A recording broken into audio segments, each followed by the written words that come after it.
C'est en s'inspirant des histoires d'Ésope que Jean de La Fontaine a eu l'idée de ses fables mettant en scène hommes et animaux. Moraliste, le fablier de génie dénonce les vices de la société, les ridicules de ses contemporains, les petites mesquineries des puissants du XVIIe siècle.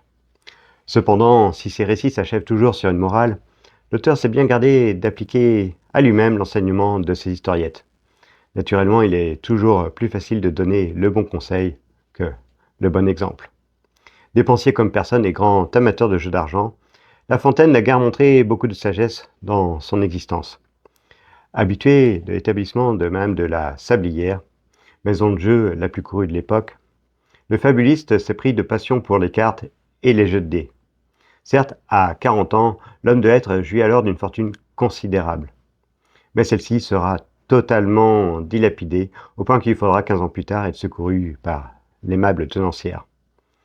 La Fontaine, bien que pourvu d'un immense talent qui lui a permis de se hisser à la hauteur des meilleurs, Racine, Corneille et La Bruyère, et d'être reçu à l'Académie française en 1684, a fini par tristement illustrer une de ses morales les plus célèbres. Propos, conseils, enseignements, rien ne change un tempérament. Bien qu'épris de sagesse antique, le fabuliste est resté avant tout l'ami des plaisirs.